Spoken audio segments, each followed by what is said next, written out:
Radio V. Radio in TV. Radio in TV.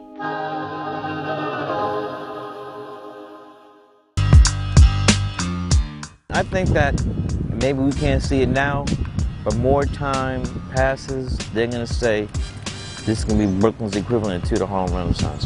Because it shifted. If you were African American, Puerto Rican, and hip, you were here in Brooklyn. My name is Nelson George. I was fortunate to be part of an amazing community of Black and Hispanic artists who innovated as writers, filmmakers, actors, musicians, photographers, designers, and spoken word artists. When I went to Brooklyn, one of the things I liked about it was that it wasn't just like a Black neighborhood, but it had people who were upwardly mobile in their thinking. I remember so many times seeing people up on Fulton and just being like, yo, check this out, check this out, check this out. I met Erykah Badu reading poems there. I met Mos Def. I met Talib Kweli. We all came out of that spot. It was the era when crime was on the rise, crack was claiming street corners, and racial tension was high. And it was a great time to be young and alive and in BK. We had one block party, like all the buses can get down the Calv Avenue. And there's always a name, you know, that's Nelson George. You pretend you knew Nelson George. Yeah. Oh, that's Spike, that's Rosie, yeah. Down the line. Wesley's parties were so off the hook that sometimes I used to get scared. Like, what the hell is gonna go down tonight? You know what I'm saying? Yeah. We had energy, we had vision, and we did not want to go for the status quo. It helped me develop a sense that success isn't the goal. The goal is actually to do work that gets judged as art and not just Black art. To walk through time, through Black history, through loves and losses and enduring friendships. To walk through my memories of back when I was one of the Brooklyn Bohemians.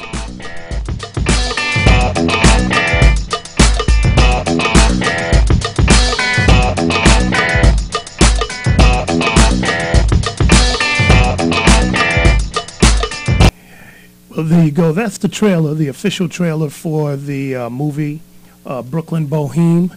And, you know, I got to always joke, because we can be 3,000 miles away and you always hear a song where they're like, Brooklyn's in the house. Yeah, I know. You know, and you often wonder, what is it about the planet of Brooklyn that gives it so much gulliness, makes, you know, where the people got to be so outspoken, and now you're taking it to another level. And you put out a movie, right, and you basically have, I think, in my humble opinion, have really illustrated a period of time that surpasses, in many ways, the Harlem Renaissance and some of these other artistic movements in terms of the sheer volume of work that has come out and the impact it may have had globally. But your thoughts on that? Well, it's just, you know, it's interesting. When I still have not sat down and finished the bibliography of all of the artists who came through the area. Terry McMillan lived there. Right, let's back it up just for a second, because I just jumped right into it. We're talking about your movie, Brooklyn Boheme. Right. We got a little snap of it, so what is it about from your own words, and then tell me about the artist. Well, you know, it's about, I moved into the Fort Greene in 1985, and there were a few people already there who were not, like the original sort of people, Betty Carter, Slide Hampton, the great Cecil Taylor, who still lives in the neighborhood. Right. You know, they moved there in the 70s, took the money because it was close to downtown. They could work at the Village, at the Vanguard, and they could afford property as, you know, young jazz musician. Then another wave came in, which was like the guys Wynton Branford, Marsalis, Terrence Blanchard, Kevin Eubanks. There's a whole group of jazz musicians, a lot of them from New Orleans, who were kind of drawn there, but in fact the older jazz people were there. Right. Spike's father, Bill Lee, was a bass player. And he bought a house there in '69. And so Spike and his brother David and everyone was raised there. So there was like a jazz community. Right, all there. In Fort Greene, right, Clinton Hills. Right. Okay. Then sort of over time, when I moved in, I just moved in on a fluke. Someone who worked for me told me their boyfriend had an empty brownstone. And one of the things that's interesting is that early 80s through the late 80s, there were empty brownstones all over that neighborhood. I mean, I moved in the building I moved into, I had a duplex with wood floors, 20-foot ceilings, exposed brick, backyard, marble fireplace. There was no one in the building. For like $300 a month? Yeah, no one. And, you know, you couldn't get white people to move over there. Right. For a long time, the apartment I lived in, the upstairs apartment, which was beautiful, was empty for at least 4 or 5 of my, till like 19, if I was doing 85 to 90, it was pretty much empty. Well, you know, when you talk about Fort Greene, many people outside of New York got exposed to it a couple of ways. I mean, we heard it mentioned in the rap, I think Dana Dane or you know, the Fort Greene Crew. Right. And then there's the famous picture on the back of the Paid in Full album Right. with Eric B. and Rakim, where some of those folks, Right. that the original 50 Cent and everybody was from Fort Greene, or at least they were part of that. Right. And Fort Greene, for a lot of people, was the hood. You know, literally, I mean, growing up in Brooklyn, I came from a tough area, East New York, Brownsville, but I never went to Fort Greene. I mean, Fort Greene, well, no, I never went over there at all, because it was the park that's sort of seen in the film a lot, the beautiful Fort Greene Park, was really known for gangs. Right. So like the Jolly Stompers, the Tomahawks. In fact, if you see the film, we use a clip from a movie called The Education of Sonny Carson. Right. It was shot in Fort Greene, 71, 72. Right. And there's gang initiation scenes that were shot in the park. They were reenactments of the gang initiations that went on in that park. So that park was very fearsome during that time. So when we moved in, there was a sense of, there was all this real estate, it had a great location vis-a-vis Manhattan, but there was a sense of fear around it. But you know, undervalued real estate is what artists always gravitate to. And so we were able, so many other people came with Spike's She's Gotta Have It was the real boom. That made it open up. Because there are two things. Spike opened an office on DeKalb Avenue in a firehouse. So a lot of the talent who, like Halle Berry was living in the neighborhood when she made Jungle Fever. She rented an apartment. So there was all these young people coming through, artists who were relocating there. And then that brought in more musicians, more writers, and then people who weren't artists who just wanted to be down. Right. So it became like this really organic thing that happened. Well, it's a who's who, and one of the things in the movie, I was just surprised because, you know, you go from Rosie Perez to Talib Kweli to Torre, the writer, to Vernon Reed, Wesley Snipes. I mean, it just goes on, and it was like, wow. It seemed like Black Hollywood before there was Black Hollywood in above and beyond, the black entertainment capital of the world. Well, it was a remarkable thing because you really could literally go blind. I mean, Sante Gold, who's Santi White. Right. She lived there. I mean, like, it's a really wide range. It went on for a long time. I think that's really interesting about it. Yeah, how long was this renaissance, so to speak? You know, if you count the early jazz people, they're coming in late the 70s. Right. Early 80s. Branford and Winton, and that whole, when they started getting a lot of press, you know, when they were like the new jazz guys, Tane Watts and all those guys, that was early 80s. So that predates Spike and it predates everything. I think they were really that's why I wanted to get Branford. I thought Branford was really a central image. Okay. There's a whole story about that the house they lived in hip-hop that's not even in the film. What do you mean? Okay, so, you know, Branford, unlike his brother, you know, is open to all kinds of music. Right. So Branford worked on the jazz things score for Crooklyn. No, not for Crooklyn, for, what's the Spike's jazz movie? It was Mo Better Blues. Mo Better Blues. So he meets Guru, and they become friends. Guru and Premier are living in the Bronx. They got evicted from their house. So Guru and Premier moved into Branford's house on 174 Washington Avenue, lived upstairs. Wow. And so for a long time they were coexisting. So you could go by Branford's house and J. Rue the Damager's hanging out. Wow. So you don't really think about that. And after Branford left, they took over his apartment for a long time. So Buckshot LaFunk comes a direct result of them living in the same house. And also even Guru's Jazzmatazz, you can see it as a byproduct of his connection to. Wow. So that was a whole story. So this is all in this area. Yeah, this all happened like in blocks, you know, from block to block. There was so much. So it wasn't as schematic as this is the hip hop people, these are the jazz people. There was a lot of like cross-fertilization. When we look at this, first, the thing that I like about the movie, maybe you could address this, is that we often are so two-dimensional when we're ultimately presented at the end of the day. Right. We're the villains, maybe we're the uber nice guys or something like that, but it's the just really seeing these stories that I think often get put in the backdrop don't really come up. Right. And the importance of telling that story of what was going on in Brooklyn, and in your opinion, was Brooklyn unique in having that sort of artistic being an artistic gathering place. There's Atlanta has always had a strong thing with the black community. L.A. There are all these different pockets around the country. Mike Tyson, I'm from. I think what's interesting is that for whatever reason, some of it had to do with the timing. Hip hop and independent black film were really intertwined together. And so Spike doing Mookie, and Spike doing Mars Blackman. It were two artistic movements at the same time that had a global reach, that sort of helped each other. So I think that was really unique. That hip hop was exploding as an artistic form, and then you had House Party, Do the Right Thing. Later on, the L.A. films, and even the movie Crooklyn, which was showing the video from that in the backdrop. There was this nice connection. So these two forms helped each other. So I think that's one thing that made it much bigger than a lot of other things. And you had these figures who became, Branford and Whitney in the only way were global figures, and they still are. Spike, obviously, but then you had Wesley who blew up. Right. Larry Fishburne is not in the movie. Lawrence Fishburne now. Lawrence. He was Larry then. Lived in Clinton Hill. Okay. And there are parties. There's a picture we have in here, like there's Fishburne, there's Vernon, there's, it was very, very parties were like the place where people kind of came together at that point. And one of the other things that you pointed out in the movie, and I think Spike Lee says it best, is that people weren't interested in being the poor artist. Right. Talk about that a little. Yeah, it was it was interesting. This came up last night in the Q&A we had for the screening. Is that there was politics in the work. Malcolm X was a huge influence on everybody. Everyone listened to Malcolm. People were into ideas of nationalism, but nationalism in terms of entrepreneurial. It was the era of guys marketing. Remember the brother, I think his name was Chris, who had the African American colleges T-shirts, every gear. So there was black pride tied into black entrepreneurship.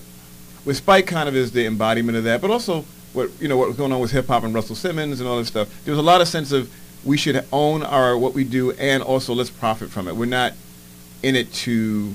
I think Carl talks about it. We're not trying to overthrow the government, but we're trying to have our voice within this whole world and survive. Right. Do you think that was a mistake to? Well, I shouldn't say want to overthrow, but when you become part of a system that ultimately winds up moving you out and discarding you, how wise is that to just try to get a piece? I mean, obviously at the time I don't think people saw it that way, but in retrospect, because now Fort Greene is gentrified. Well, here's the thing: the people who were able to purchase. It was interesting because I've rented. It's funny. I kept thinking I was going to move. Right. I think there was always a sense that for someone like Wesley ended up buying houses all over the place, unfortunately for him. We found out later. But, people began moving. Like Branford, and he got famous. He started doing those movies with Spike. Suddenly he's on the Today Show. Right. People forget that he was the music director on the Today Show for a while. So people began getting these other opportunities. And there's two kinds of people who went through the neighborhood. There was those who were like from Brooklyn like me. So for me, this was a step up from where I came from in Brooklyn. Mm-hmm. For other people from out of town, it was a place to be, a part of a thing, but it was never their idea to be there forever. Okay. So, there's talents who came in because it was a hot place to be, or it was convenient, and then they made more money and they moved to Manhattan, L.A. Right. Some people back down south. So it was never like Erykah Badu came through. Right. Because she was working on an album. She was often referenced in that movie. Yeah. I didn't realize she was staying in Brooklyn like that. She lived right on Fulton Street above a storefront.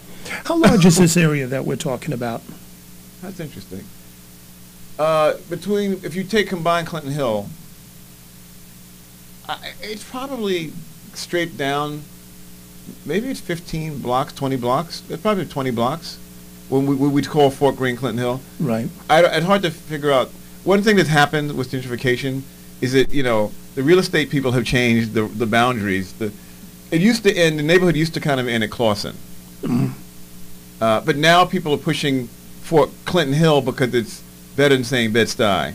Right. And then there's also, they've made fake names in between. Right. Like Stuyvesant Heights. What yeah. the hell is something? But I would say that I'll say 20 blocks. Okay. If you went straight down Fulton Street from. So it's about a mile by mile radius. Yeah, yeah. And within that you have who's who black entertainment and entrepreneurial power right. living there from I would say really from the early 80s to around 2000.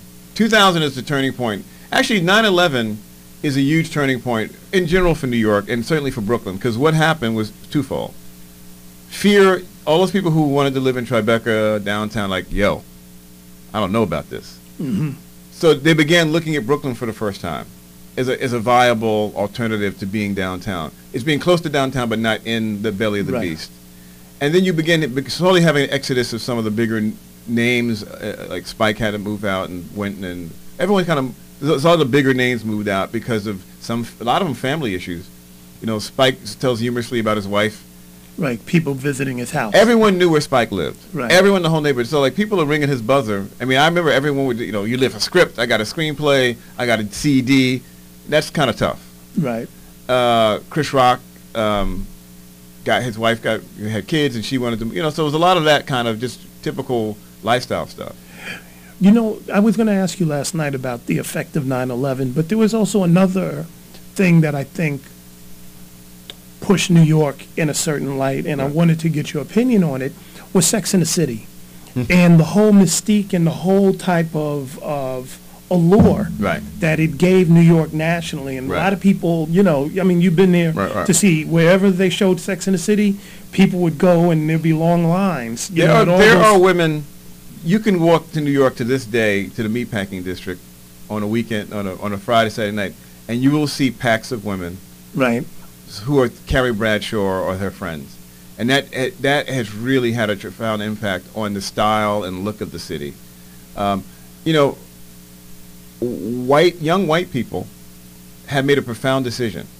They are not replicating the pattern that began after World War II, that life is better in the suburbs. Okay. They've reversed a profound change. It's happening all over the country. You know, obviously, you guys know in San Francisco. So the same kind of families or young professionals who would have escaped to whatever Sausalito, whatever the suburb is, right?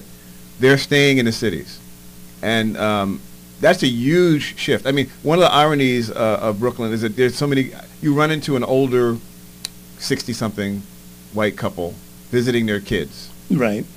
Can't believe they're in Brooklyn. Mm-hmm. Their grandparents lived in Brooklyn. They moved them out. I mean, it's really that profound. You see this a lot. Like, you know, Marcy, I can't believe we're here.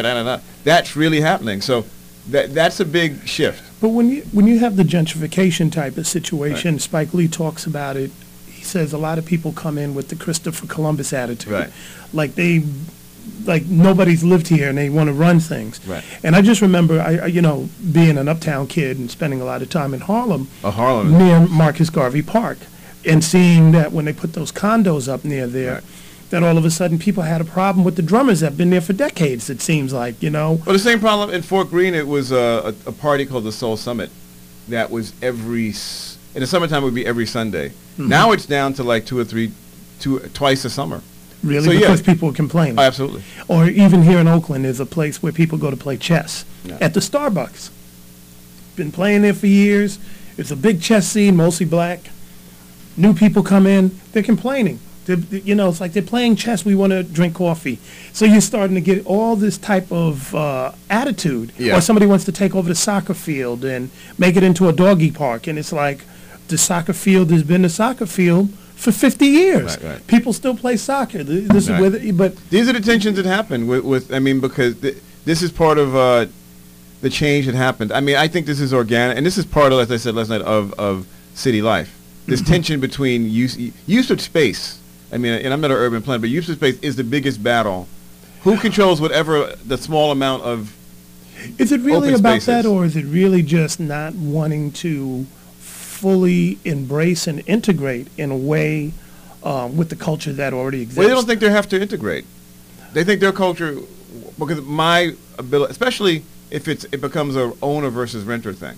Mm-hmm. Once people buy property in a neighborhood, they take big ownership. Right. I think one of the biggest interesting things that's going to happen is where I live in Brooklyn, in Fort Greene now, there's so many babies and young people. It's already having a profound effect on education in the school system because they're taking over the PTAs and new people are coming in. So, I mean, there's so many ways in which this is going to manifest itself. I often wonder, are they going to, will this be part of the public schools in a city like New York being upgraded on some level? So I mean, because they respond more, they're better organized, quite honestly. You know, the new gentrifiers, and they're not all, by the way, they're not all white. Right. You know, there's a special relationship that the Bay Area and Brooklyn have with each other. I mean, of course, we have the whole Dodger Giant thing, whole situation. But a lot of people go back and forth. When I go into New York, I'm just surprised of how many Bay Area people live in Brooklyn now. And when I'm out here, as we saw at your film, there's a lot of people from Brooklyn.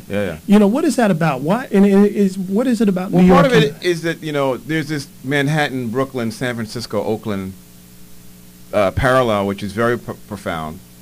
You write the sports teams, the sense of being the second, the poor cousin to the bigger, more sophisticated.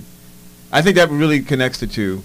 And like Brooklyn to Manhattan and Oakland to San Francisco, right? And I also think that there's a core aesthetic of slightly alternative, commercial, but not always. That can. I mean, I always think to Philadelphia as well. There's these certain cities, parts of Philly, Oakland. I would even say Brixton if you've been to London. When I go to these places, there's some kind of kinship. Aesthetically, that's different than going to L.A. or going even to Atlanta, which some parts of Atlanta, but Atlanta's a different vibe than these other cities. They're cities, but they have more room. They're a little more expansive. You have bigger places, and there's a kind of community culture. I think Rosie makes this point in the film about, you know, when you're a borough person.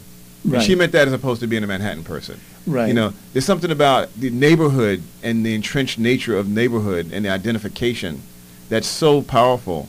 And I think Oakland has that, Brooklyn has that, Brixton has that.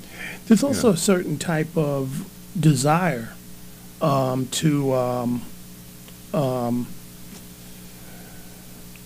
create and express. You see artistic scenes all over. I mean, I'm looking at the Brooklyn Boheme movie, and I think I see a similar type of renaissance going on in Oakland right now. A lot of people from different disciplines are all there, filmmakers, a lot of artists, a lot of entrepreneurs. I mean, Oakland's always been an entrepreneurial town. The only difference that I might say is where Brooklyn you saw so many black folks, you see it kind of, you know, in brown and black and other communities, Asian communities, which seems to be the vibe of the Bay, but it definitely seems to have that same oomph. But some of the other places you mentioned, Brixton and whatever, you also see that same similarity.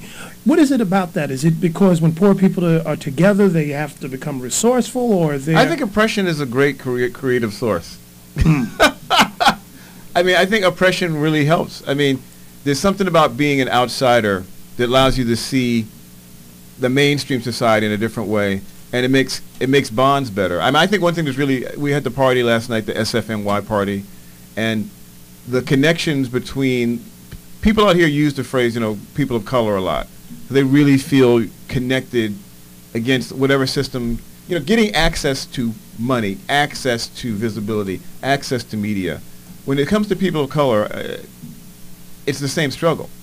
And I feel like out here, to a great degree, people have a bit of consciousness of that. I think in New York, there's still been a struggle, black versus Latino. It's one of the main barriers to advancement of people of color in New York, is that the old school politicians, like the Rangels and so on, who control, they're very much invested in a kind of, this is black, we don't really want to let, like that. His whole campaign, I don't know if you guys are following it, Charlie Rangel's been in Congress forever. The dean of the Black Caucus. No, the dean of he was the head of the Means and Ways committees, but he's the dean of black politicians. Exactly.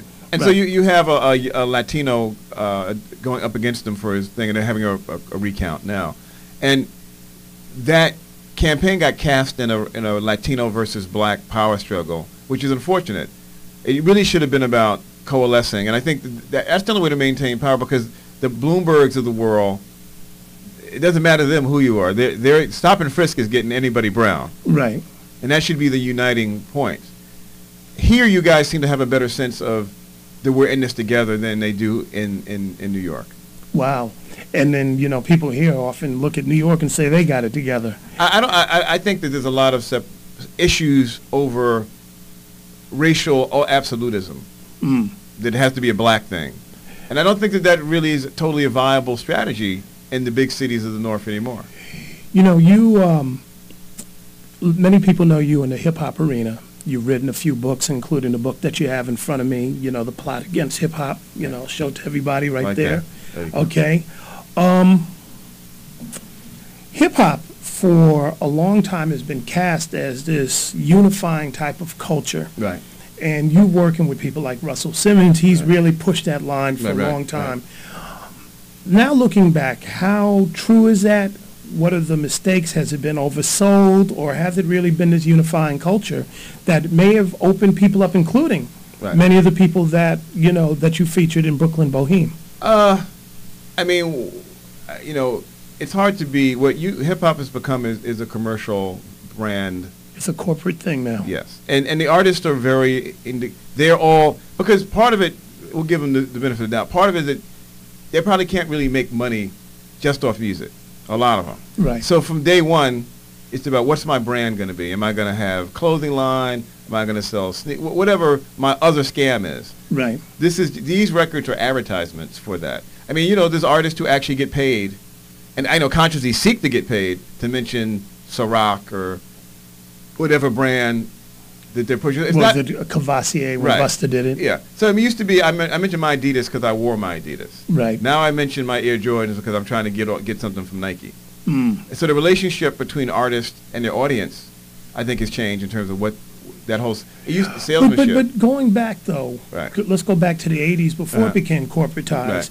Did it really bring people together in that sense and really? I mean, it was interesting. I have to say, for the most part, it was successful as a connector of.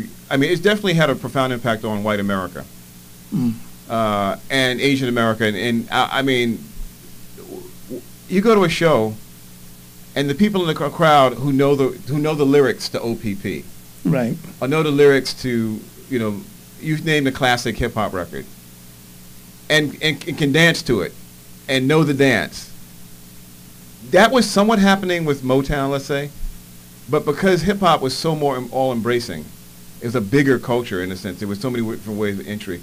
It seems to have had a profound impact. Does that mean that all these folks voted? I mean, I'm not sure there's a whole quid pro quo. Did they vote for Obama because of that? I don't necessarily buy that. Right. But certainly, hip hop had a profound impact but it also, conversely, is also part of the negative and sort of reactionary response. Fear of a black planet is real. Right. And hip hop brought that fear. So we've had there's a backlash that's been very, very powerful that started with the anti-rap lyric things, gangster rap lyrics, and continues in many forms. It may not be as specific to gangster rap, but the coded language against a lot of American youth culture still is the same, the battle that hip hop was part of. You know. But it also, there's a speech that I played by Dr. King. People that watch or listen have heard it, where he addresses black radio DJs in 1967. Right. And he talks about how soul music was this unifier, and it hastened, the integration. And he talks about, because it exposed people that normally wouldn't have been exposed to various aspects of black culture, and that was the entryway. And if you remove the word soul and listen to that King speech, you think he's talking about hip-hop in the sense that the same type of thing comes along. But there's a difference in the subject matter. Soul music coming out of gospel was a music of secular salvation. It was very much about moving on up. It was connected to God, and was connected, and all through funk even. This idea of keep your head to the sky. Right. There's a very strong spiritual bent to all of that. I don't feel like hip hop has continued that tradition, a spiritual connection. I think that's one of its downfalls, is that it fell prey to commercialism and consumerism in the place of spirituality. So even when you're looking at some of the landmark groups out of Def Jam, Public Enemy, or the people that that were featured in the film of Talib and the Most, where maybe they don't say salvation, but they're definitely talking to issues of the day. Right. And I think that thread, it really fell apart, post from the 90s on through. It really fell apart, and and so we look where we are today, where this era of hip hop we're living in is very much about hedonism. Right. It's very and not. It's hardly none of the major artists. Maybe except for maybe Kanye, when I consider, is dealing with the complexity of their higher consciousness. Is that the fault of the artist, or is that just maybe society looking at the potential that communities coming together, maybe having these shared commonalities like you talked about in the Bay, where people are like, we're all in this struggle together, right. Get together and start building. Well, their commonality, the commonality is the club. The shared experience is popping bottles. If I hear another song about how many more bottles can be popped? Are there more bottles left in the country? How many guys can I steal your girl? Right. I'll steal your girl. Okay, you'll steal my girl. Steal her, goddammit. I mean, it's like there's the sameness of the messaging is really ridiculous. But it wasn't always like that, though. And that's what I was getting at. Yeah, but I'm just saying that. But there's an evolution. Well, my question becomes how do we go from seeing people that I would argue that the club wasn't the commonality, that there was something during this era, going back, right. Even, paralleling some of the timeline that you showed in Brooklyn right. Boheme, when you had the Afrocentric period right. in hip-hop, the whole De La Soul, Public Enemy, sure. KRS-One era. So that seemed to be pushing the boundaries, and then it seemed like it changed very quickly. Now, we could say that part of it was maybe all of a sudden people having a lot more access and then getting their money on versus right. maybe sure. nurturing the culture. Or maybe it was very, I don't want to be conspiracy theorists, but maybe it's like people who are afraid of seeing that sort of change might say, let's move people in other directions. And so when I look at, say, 1994 and after, I see the phenomenon, I think Boots Riley or somebody called it the Cotton Club syndrome. Conscious artists speaking a lot of good stuff, white audience, black audiences elsewhere. How and why did that happen? Well, that's what The Plot Against Hip Hop's about. My novel is about the conspiracy. See, I haven't read the book yet. Oh, the novel's about the conspiracy to change hip hop. And basically, Nelson George-like writer is murdered in the first chapter by a blood initiation. Okay. But someone doesn't believe that's really what happened. And it's a guy who's like, the bodyguard, there's like those big black guys next to like Whitney Spears or whatever. Right. So one of those guys was his mentored by this writer. And he begins unraveling this long-term conspiracy that goes back to the late 80s to change and control hip-hop. And so that's what the novel's about. It's about this whole change. And I came up with the Illuminati's mentioned and so on and all those right. people. But I came up with my own conspiracy. Did you start the Illuminati rumors with hip-hop? No. Come on. Okay. I'm just giving you. But you go online. I mean, it's funny. I went online. There's actually a chapter that's just full of online conspiracy theories. Right. All of which I made none of them up. Okay. Rick Rubin is a satanic god of worshiper. Russell, the Rihanna and Beyonce are ultra MK mind control victims of Jay-Z, who's a handler for the CIA. It's all referenced. Right. So clearly there's a sea change, and one reason I wrote the book is that instead of trying to write an essay about it, I decided to take a lot of the thoughts and energy around this transition in hip-hop and use it in a fictional format. So this is an era roughly from 1992 to 1996. I mean, I think quite honestly, if Biggie and Tupac aren't killed within a year of each other, I think that the direction of the culture is very different because, got to remember, aside from their own death, 50 Cent, Jay-Z, and there's one other guy I would put in that group, were big beneficiaries of those two men's absence. Right. 50 Cent, in his own way, becomes a commercialized version of Tupac. Jay becomes a more, in his own way, commercialized version of Biggie. They take those mantles. And to me, one of the things that really happened is that guys, Jay to some degree, certainly, and 50 completely, made it clear that they weren't in it for the art of music. I'm a businessman. I'm making these records just to sell brands. That is a consciousness that then becomes the dominant conscious going forward. That that having even rhyme skills is not necessary. So we have an era now where no one has rhyme skills. No one is really commercial. It's funny you say that. I remember having a conversation with A Plus from Hyro. We were talking not too long ago, and Little B, the bass god. And I was talking with A Plus, and I was reminding him that I remember that when I would talk to him, back when Souls of Mischief was starting, he would be like, wait until you hear what we did with this song. You got to hear this record. And it would be like, we sampled this, we did this new sound, listen to it, I have the headphones and all this. I talked with Little B, and he's like, wait until you see the album cover. And it's like, oh man, I got this, this sick album cover. So it's all about marketing versus like, what's the song about?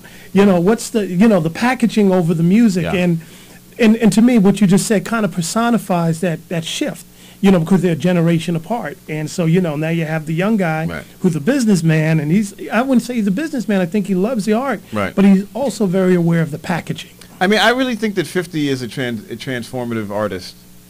Because he was so blatantly clear about, he marketed his gunshot wounds. It was almost like CB4, quite honestly. I mean, actually, I worked in CB4, which the whole premise of CB4 was a rapper takes the identity of a gangster and then becomes a star, stealing. That's 50 Cent. 50 Cent is Gusto, from MC Gusto from CB4. He is Chris Rock's character. But who did he steal? He stole the real 50 Cent. Who was a stick-up kid in Fort Greene. Who robbed drug dealers. What about Rick Ross? Rick, same thing. I mean, these guys, we used to have that phrase back in the day, studio gangsters. Right.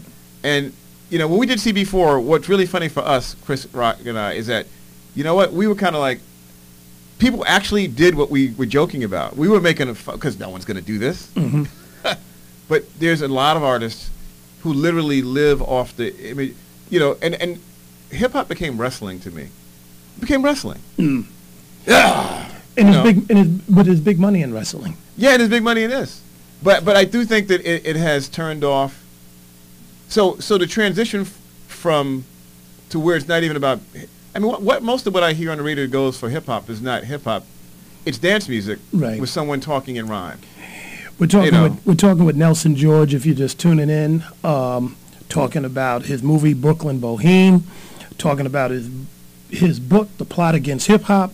I do have a question, though. That whole spirit, in hip-hop, and where you have that type of community, it happens all over the world. And even though there's a corporate... it happens all over the world better than it happens here now, quite honestly. Do what now? It happens all over the world better than it happens here now. I agree. Yeah. I definitely agree. But what I was getting at is that well, there's two questions. One, we've been talking about the corporatization of hip-hop, and so I agree with a lot of what you're saying and how that's impacted. But when we have that sort of corporatization, there's a reaction to it, and it may be what we just seen. These new new people coming into the space and recapturing something that's been lost. So one, do you see that happening, and is it happening to a large enough degree that it can eventually, overcome the corporatization, even if it's the same genre of music, so to speak? The way that if we go back to the 70s when disco and everything became stale, new music came out. You had the Michael Jacksons and others that were stale that seemed to be a reaction to that sort of... I don't think... I think the nature of how people become famous has changed so much that artists have to... You have to define what success is. That really is what it comes down to. Well, that's what I was getting at. So I'm saying that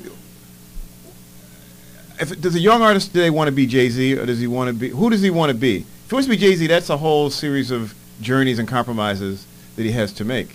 If he wants to have a community of buyers, fans, who will follow him or her, that's doable.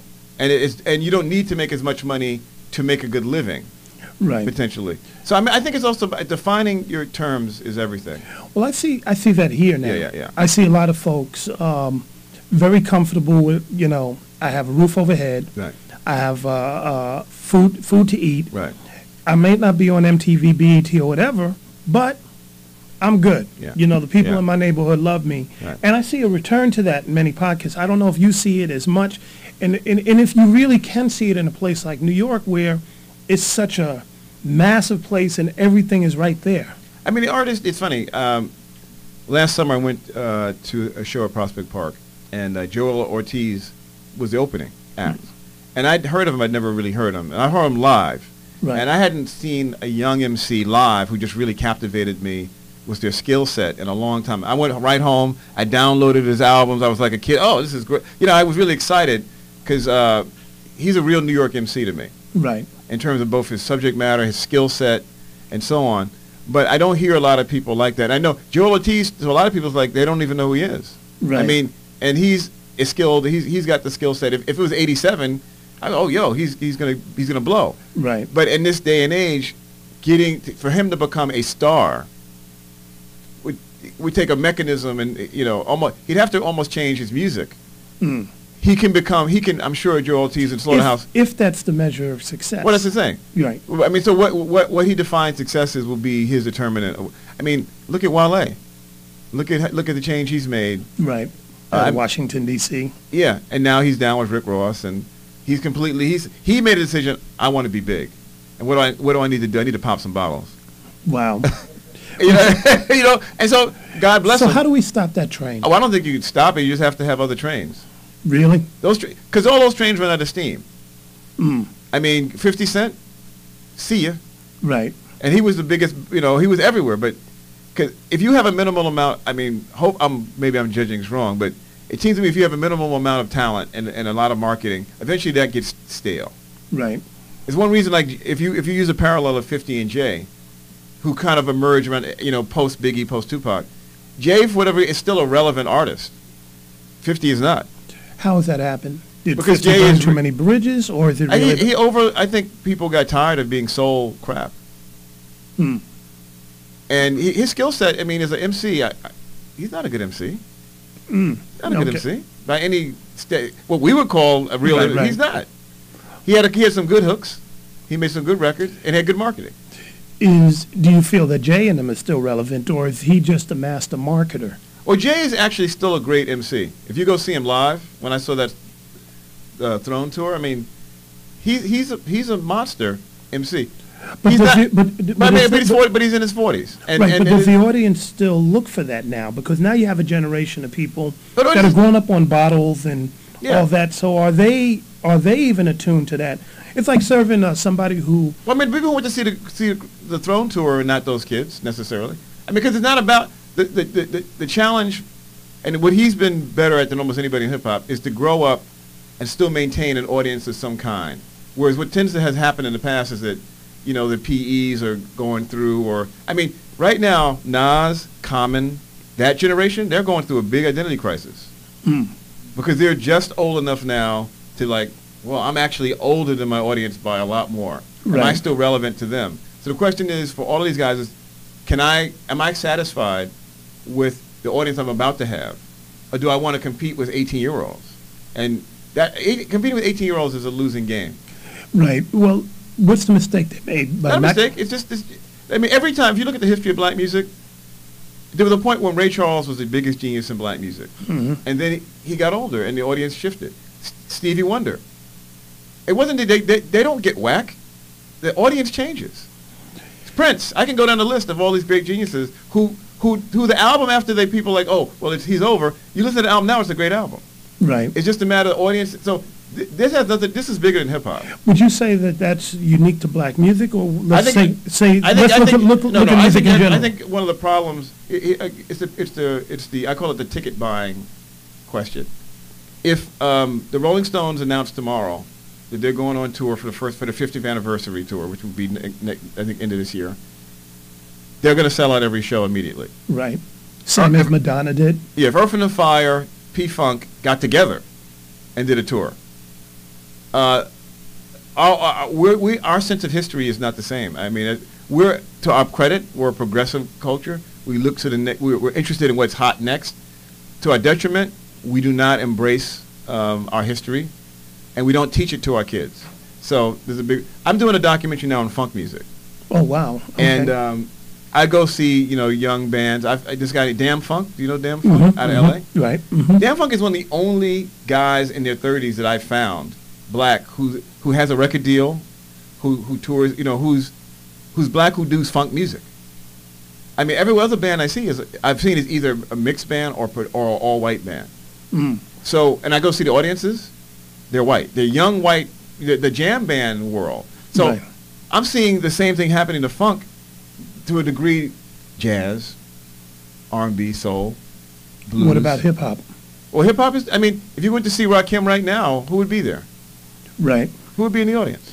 Well, this is this. So, but I don't think this is a hip hop thing. I think this is a bigger black. Well, let's go aesthetic back. thing. Let's go back to the sense of history. I often tell this story. Working for Clear Channel, James Brown comes to the station, right here, San Francisco. Ro might even remember this. After Columbine, Right. comes to the station. He's like, "We have Columbines in our community all the time. I want to talk to your audience." They wouldn't let him on the air. It was like, he doesn't have a song. I swear to God. I'm standing there. I'm like, this is a Godfather soul. So I bring him in the back. I go, I'll do an interview with you, and I'll play it on, I was doing these little newscasts. I put this on here, James Brown talking, like, we have to get it together. We have to go to school, talking to the audience. Right. They pull the interview. Our PD is like, nah, we don't need this. Now, you go right across the hall, Paul McCartney shows up. Oh, we are changing the entire programming for today. It's Paul McCartney. And so what I'm getting at is that you have a corporate entity, owns the same thing, but on one audience, they're telling you, James Brown can't come. And then, you talk to other artists all around the country. There's the 5-year rule.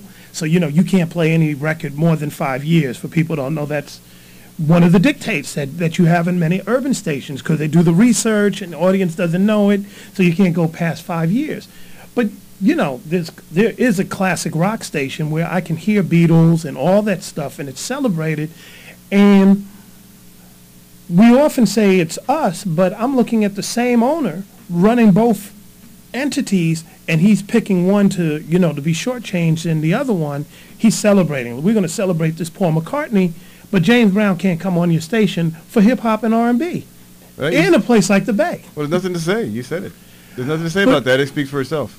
So, well, I guess I'm bringing this up to you because Right. you've been on the inside Right. for a long time.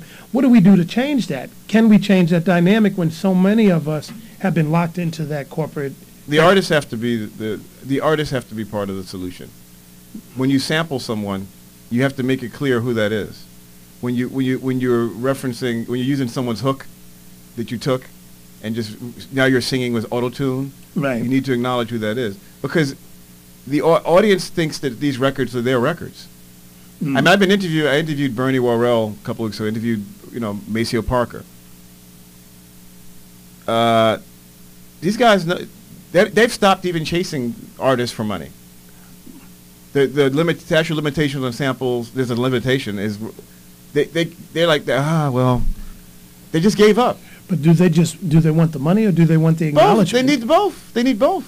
But because the money is part of the acknowledgement. Number one, Right. It can't be disconnected from that. And then two, when they perform, they'd like young black people to come see them. And if the artist or the gatekeeper to the audience, it's got to be it's got to be reciprocal. Well, is it the artist or me as the presenter of the music? It's both.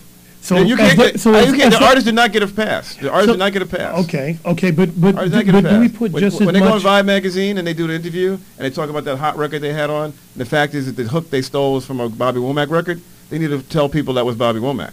Okay, And so but if if they don't, because I'm the consistent person that's talking to an audience, a million people every Well, day. it's both, but I don't. To me, I can't make Killer Channel more of a villain than I can an artist. Okay. They're both. It's the same cycle because the artists buy into that. This 5-year rule.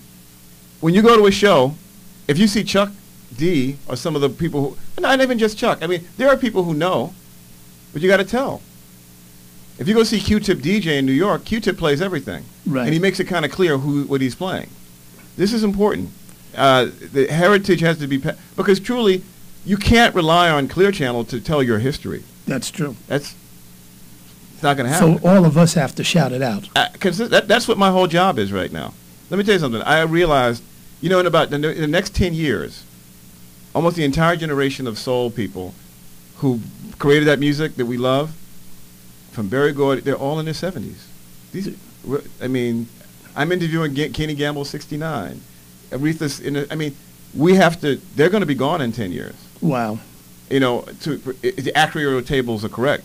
We need to be documenting and talking about this now while they're here. Right. Let's not do the whole thing with James Brown again. We're like, oh, now we're, let's acknowledge. That's why I wanted to talk to Maceo and Bernie and Sly and all that, because that history is going to be gone.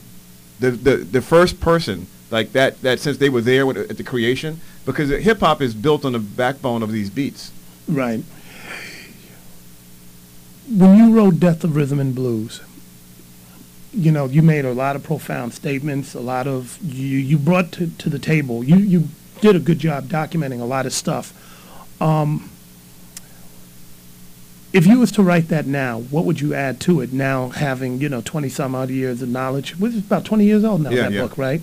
So now you have additional insight, and you've seen several generations pass. What would you gave one suggestion: the artists have to step it up and make sure that people know.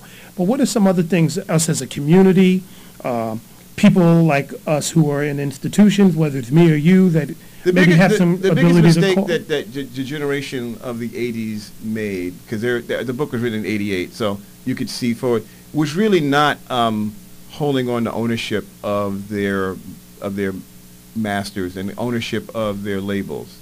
It became very fashionable for people to build up black labels through major label companies. Def Jam was Sony, or Uptown with MCA. It was tons of them.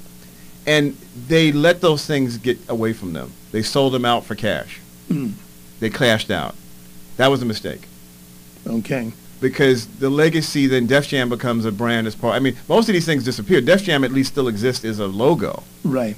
All these things that were essential, because when you look at the history of hip-hop, it's not just the artist.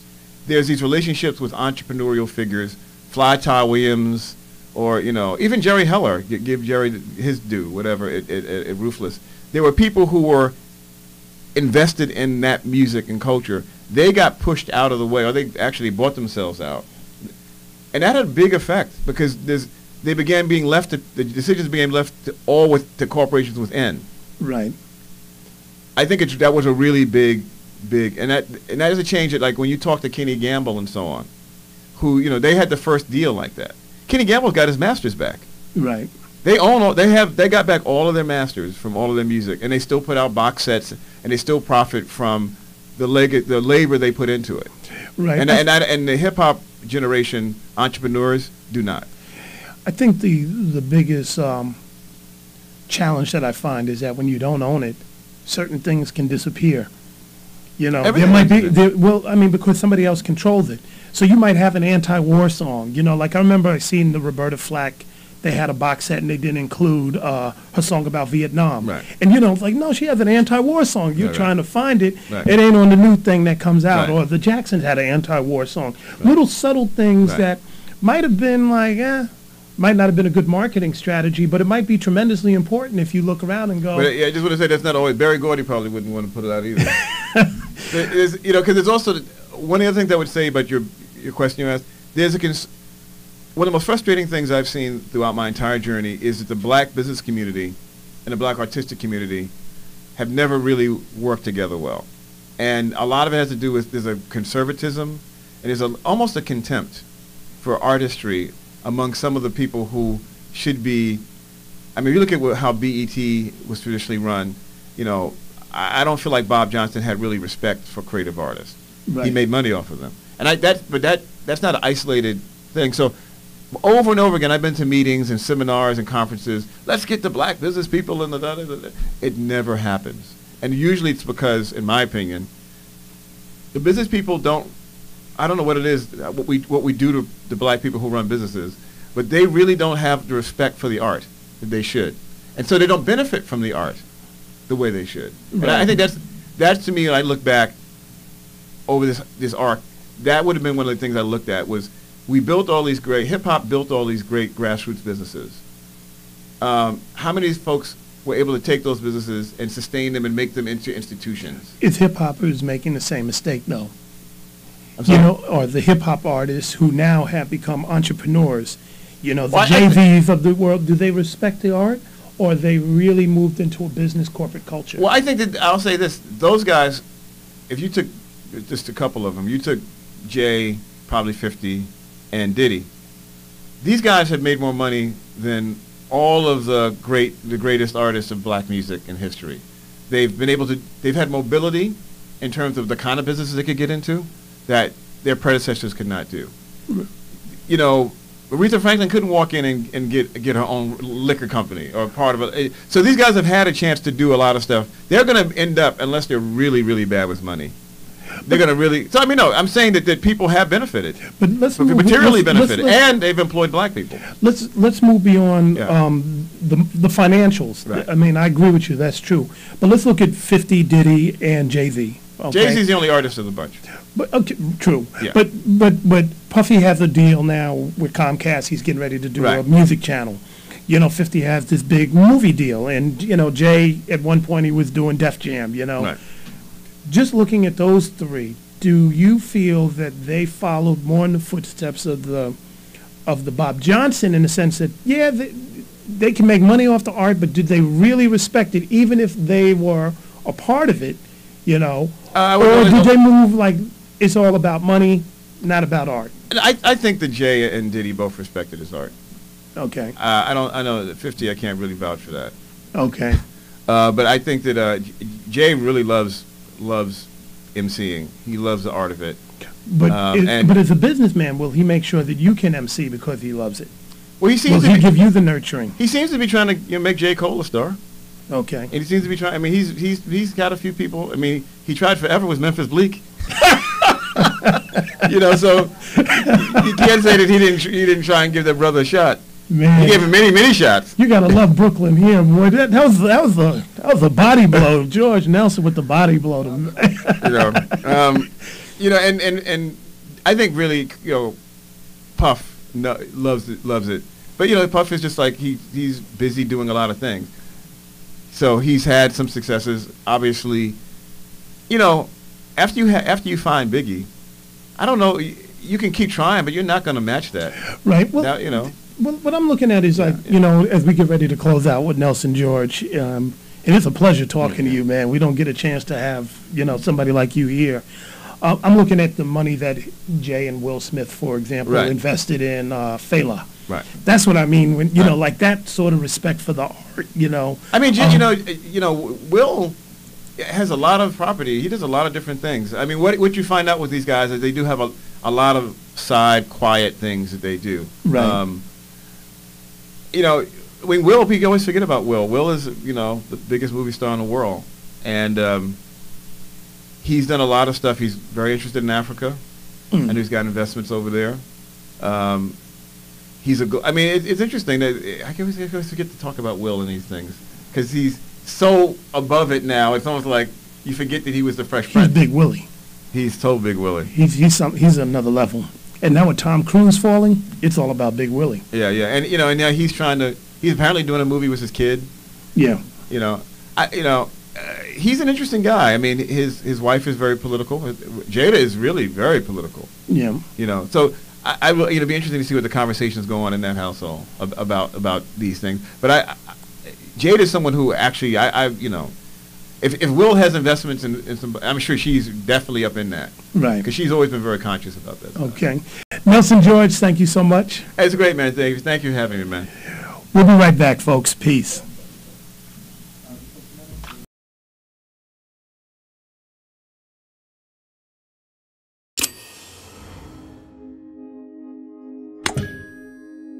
T Radio V. Radio in TV. Radio in TV.